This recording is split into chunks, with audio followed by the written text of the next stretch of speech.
Imagine traveling across deserts and mountains with a caravan full of treasures, not just for the riches, but to test a man rumored to have wisdom beyond anyone else on earth.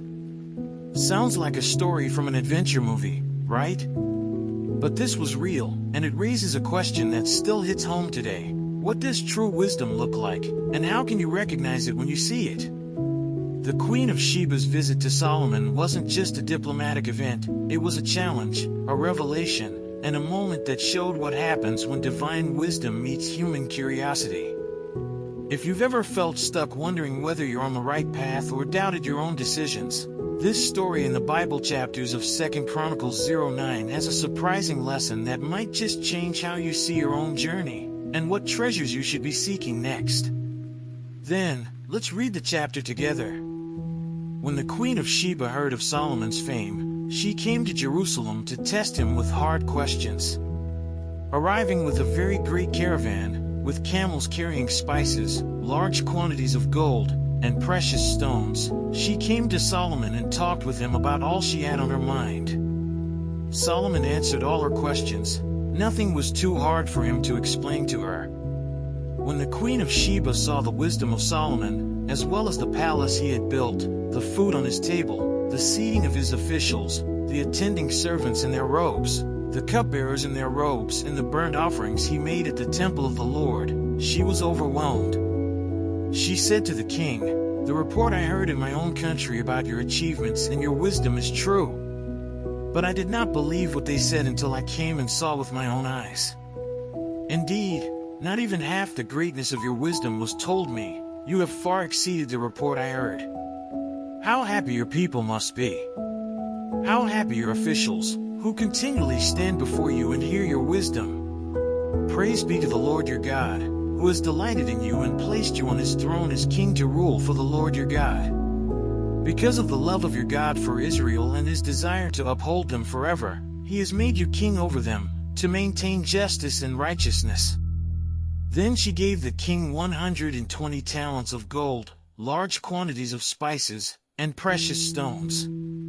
There had never been such spices as those the Queen of Sheba gave to King Solomon. The servants of Hiram and the servants of Solomon brought gold from Ophir. They also brought algum wood and precious stones. The king used the algum wood to make steps for the temple of the Lord and for the royal palace, and to make harps and lyres for the musicians. Nothing like them had ever been seen in Judah. King Solomon gave the Queen of Sheba all she desired and asked for. He gave her more than she had brought to him. Then she left and returned with her retinue to her own country. The weight of the gold that Solomon received yearly was 666 talents, not including the revenues brought in by merchants and traders. Also all the kings of Arabia and the governors of the territories brought gold and silver to Solomon. King Solomon made 200 large shields of hammered gold. 600 shekels of hammered gold went into each shield. He also made 300 small shields of hammered gold, with 300 shekels of gold in each shield.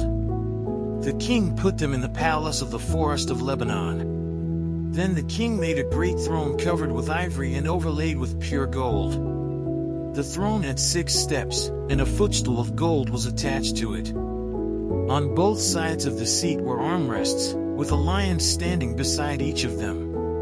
12 lions stood on the 6 steps, one at either end of each step. Nothing like it had ever been made for any other kingdom. All King Solomon's goblets were gold, and all the household articles in the palace of the forest of Lebanon were pure gold. Nothing was made of silver, because silver was considered of little value in Solomon's day. The king had a fleet of trading ships manned by Hiram's servants. Once every 3 years it returned, carrying gold, silver and ivory, and apes and baboons. King Solomon was greater in riches and wisdom than all the other kings of the earth. All the kings of the earth sought audience with Solomon to hear the wisdom God had put in his heart. Year after year, everyone who came brought a gift, articles of silver and gold, and robes, weapons and spices, and horses and mules. Solomon had 4,000 stalls for horses and chariots, and 12,000 horses, which he kept in the chariot cities and also with him in Jerusalem. He ruled over all the kings from the Euphrates River to the land of the Philistines, as far as the border of Egypt. The king made silver as common in Jerusalem as stones, and cedar as plentiful as sycamore fig trees in the foothills. Solomon's horses were imported from Egypt and from all other countries. As for the other events of Solomon's reign, from beginning to end, are they not written in the records of Nathan the prophet, in the prophecy of Ahijah the Shilonite, and in the visions of Iddo the seer concerning Jeroboam son of Nebat? Solomon reigned in Jerusalem over all Israel 40 years. Then he rested with his ancestors and was buried in the city of David his father. And Rehoboam his son succeeded him as king. Let's say a quick prayer to thank the Lord for his mercy. Hey God, thanks so much for opening my eyes through this study, helping me see wisdom in a whole new light. I'm really grateful for the lessons from Solomon and the Queen of Sheba, and how you show us what it means to walk with you every day. Please, guide me now to take what I've learned and live it out, not just in words, but in real actions. Help me stay focused, humble, and wise in the choices I make, so your favor can shine through my life. I trust you to walk with me every step.